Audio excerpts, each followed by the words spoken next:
My name is Carrie Pope, and I'm the Managing Director here with the Physicians Society of Central Florida. We're so glad you've joined us for this special podcast series focused on physician wellness.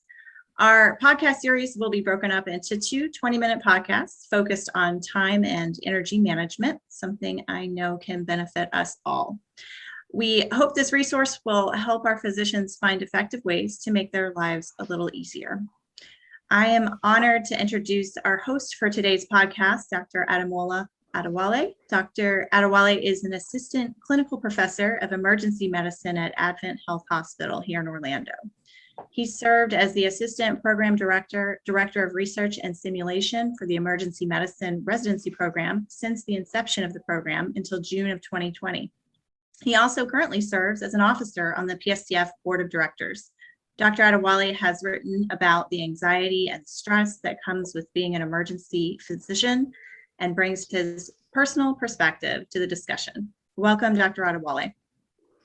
Oh, thank you very much for that wonderful introduction. I'm honored to be here, and I'm honored to be selected as a host for this well-deserved podcast. As we all know, everything you hear is about burnout amongst physicians and physicians walking away from the workforce and physicians committing suicide almost on a daily basis. And this has become an issue that, we cannot talk enough about it. I see this every day. I counsel colleagues that are going through burnout. And the question is why? That's a big elephant in the room. And we've done research to see what are the things that led to burnout. And one of the most important factors that leads to that also is the bureaucratic things that we deal with in the field of medicine, as well as physicians being able to adequately manage their time. And that's why time management is also important as it relates to burnout itself. So joining us on the podcast today is Dwight Bain. Dwight guides people in writing their story through the power of personal change. And as a nationally certified counselor, he's a certified life coach and a communicator. He's a lifelong resident of Orlando, where he lives with his wife, Sheila, and their two adult children. He teaches strategic changes to achieve rapid results. So Dwight is a national certified counselor, he's a certified life coach, and his passion is to help people to write their story and change stories. So Dwight, welcome to the show this morning. It is great to be with you all, and especially on such an important topic. I truly think that what we're going to talk about today will make people's quality of life better and may even save some lives. Awesome. Welcome, Dwayne. So let's get started. For me personally, I'm a champion for physician wellness, and I've done a lot as it relates to that, because I believe that for physicians to adequately perform their God-given duty in caring for their patients, they need to be well, they need to be balanced, they need to be whole. And the idea of being a burnout physician and doing your job effectively does not resonate. You see, it's like an oxymoron. It can't work. It can't exist in the same planet. So for you as a counselor, as a life coach, what are the best ways for a busy physician to approach effective time management when there are so many constantly changing variables in their schedule from day to day? Yeah, it's a great question. And it's something that everyone in the field of medicine over the last 21 months, when COVID-19 was announced, the paradigm changed. They called it unprecedented. And so we're all going through these dramatic shifts. And there's two letters I want people to focus on to protect their time management and really protect the important work that they're doing, because their work is more important than ever. And those two letters are AQ, adaptability quotient, to be flexible, to be able to look at these incredible challenges that are coming and to instantly prioritize so that they don't get decision fatigue. To be adaptable is to know your priorities and to focus on that. In emergency medicine, we would say to triage. And that very first thing that I want busy physicians to focus on is something the flight attendants told us a long time ago, right? Put the mask on you first. To practice self-care, because self-care is not selfish. Self-care is a sign of strength to be able to say, what can I do to be able to protect myself from burnout? It's real. And one of the things we can do is what we're doing right now. We can have a conversation to say, hey, busy doc, you matter. It's okay to take care of you. Yeah, that's a very good analogy. What I often teach my colleagues, and when I go about speaking, is what I call the 24-hour bucket. The goal is to teach busy executive physicians on how to manage their time.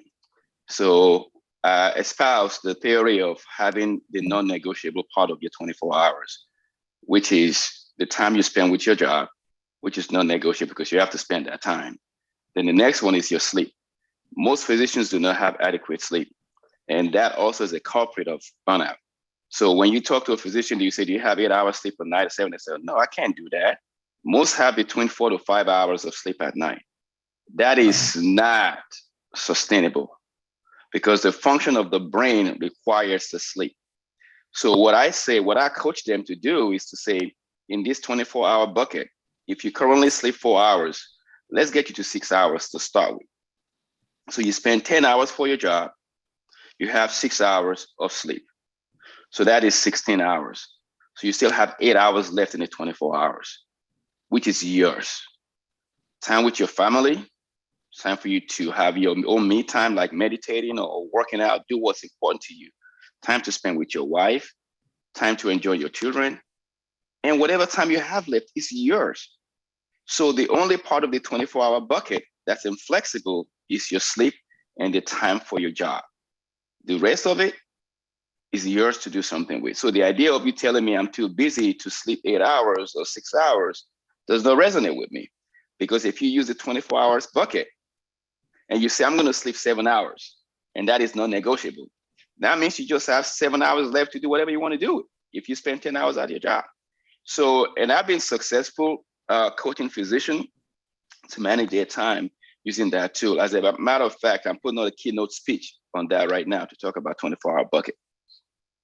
I like it. You know, one of the things that helped to be able to protect sleep, because thankfully my sleep is better today than it was before the global pandemic started, is I got a smartwatch that tracks, you know, heartbeat and steps and the things, but it also has a feature to track sleep, to be able to track deep sleep, REM sleep, and to be able to track interruptions in sleep, so that most nights, I know my ideal sleep time now after 20 months, 7 hours, 25 minutes. Awesome. And because it tracks your body battery, your energy level, and it just has all these features with the smartphone. And for me, I guess kind of geeking out a little bit, every day I'm able to see, did I get deeper sleep than I did the day before? Exactly. But what we know is that when somebody's sleeping well, their prefrontal cortex works better. They're able to think better. And that means less risk of mistake, less risk of error, better quality of life. Awesome. You know, to tag on to that, it's like, and there's so many tools out there right now. For me personally, I had to invest in a bed that does that. You know, it kind of records my breathing. You can tell that how many times I get out of bed at night and how many hours I have like a continuous deep sleep when I have a restless sleep.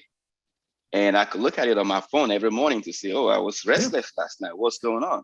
Exactly. Oh, I had 5 hours of deep sleep, but I have 3 hours of restless sleep. What do I need to turn that around? So the next night when I wake up, I get to look at my pattern again and coach my body to make sure I have this deep sleep, because all the studies that I've shown from my research is like during the time that you sleep is actually when your brain works the hardest. The brain does the clearing out, put things where they're supposed to be, store memory, and at the same time, do all the tune up your brain needs to adequately function effectively. So without getting that sleep, your brain is not having enough time to do what it's supposed to do to keep you in the top performing shape. So that's why sleep is important. So thank you. And that falls into that time management as well, because what I see is if you start your day tired and fatigued from lack of sleeping, guess what? That transmits to your work, your mental alertness at work. Then you short yelling at people And the way you comport yourself is also out of whack because of the sleep. So sleep, definitely, I call it something that is important to us, but we take for granted. So next question for you, Dwayne, it's how much time should a physician set aside for themselves to reset, recharge, and reconnect with family and friends? Yeah, thanks for asking, because it is essential to practice work-life balance. And there are individuals that are so dedicated to their work, and the needs are greater than ever. But if you neglect your partner, if you're so busy that you don't have any time with your kids, and now something's in a crisis in your marriage or something's in a crisis in your personal life, keeping that work-life balance so that this side doesn't get burned out or feel neglected, this side doesn't get burned out. And while it's hard to keep that sense of balance, I found that if an individual can build in something that the writer Greg McEwen calls essentialism. He wrote a book called Essentialism a couple of years ago, great resource. The Essentialist podcast, 6 months old, is now one of the top podcasts on iTunes. And to be able to say what is most important.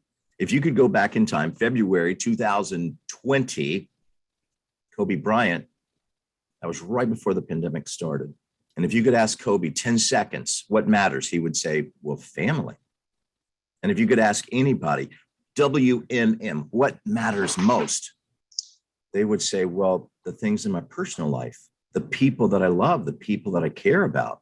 And so you talked about time, to build in opportunities to connect with those people.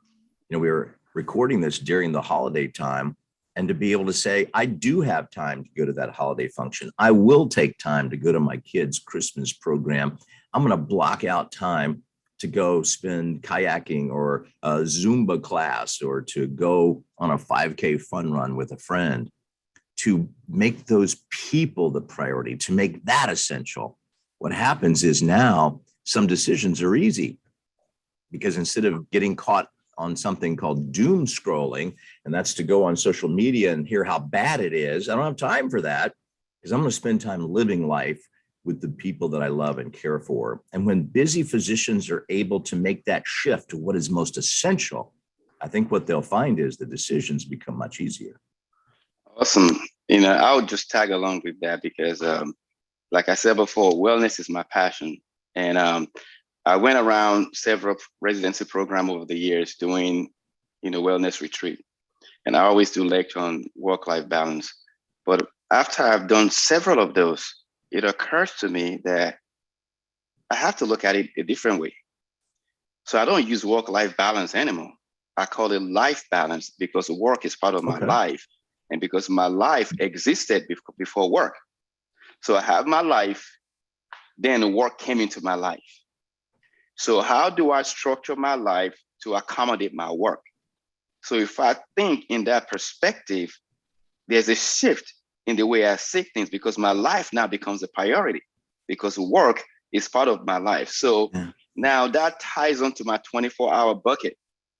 That 24 hours is a day in my life.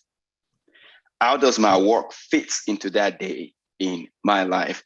So I put a questionnaire on Twitter about a couple of weeks back, probably got about 1,000 views and comments on how we need to change our paradigm thinking in terms of work-life balance versus life balance, because life was there before works come into it. And so, not to have a shameless plug here, I have a book I just finished called Fully Alive that should be coming out right before Christmas. And I talk about all this stuff in this called Fully Alive, Experiencing the 5 Pillars of Wholeness. And this was my story from the pandemic era and all the things that started before the pandemic got there, how doctors were burnt out, were edging towards depression. Majority of doctors were suffering in silence. And to the extent that when COVID came, it was like adding fuel to the wildfire. So all the depression that doctors were feeling, the ones that were teetering towards burnout, then COVID came, it just took us to the next level. That's when we see increased suicide, and we see increased depression, increased physician walking away from the job. And I was one of those doctors. I was getting depressed. I was about to walk away from the job. And I had to find a way to rediscover myself. And that rediscovery is what I call fully alive. Okay. And that's my journey. But hopefully that will come out in the next 2 weeks or so. So the time is definitely thank you. Time is very important. And we as physicians, we have to figure out how to make time a priority and factor our time. And it's not even about time management, because if you look at it from the 24-hour bucket I said before, you figure out the non-negotiables, my sleep and my work. I have to work. I don't have a choice. But I have to sleep as well too.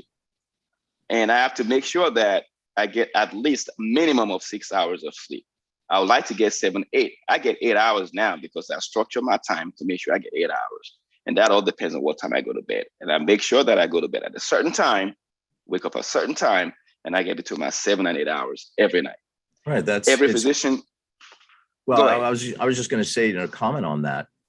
Every person is either building an emotional, psychological reserve, that's it, or they're burning the reserve. And so burnout comes when somebody has nothing left. If every day we're involved in tiny rituals that build energy, that boost energy, now there's no risk of burnout, because instead of burning your reserve, you're just building reserve for the future. The goal is to be able to stay at about 80% or higher energy by the end of the day.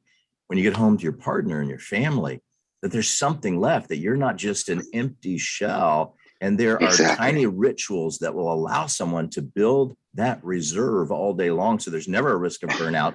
They feel energized by their work. People walk away from work because they're so empty and they don't know how to do it one more second. When they're energized, that's why they went into medicine. They're energized by the work, not burned out because of some tiny patterns that individuals can build into their day. It's not big steps to get big results. It's tiny steps to get big results. Exactly. And that's what I tell my colleagues and the doctors I counsel. It's the same thing that you just said now. It's like, it's a tiny steps and you are flexible.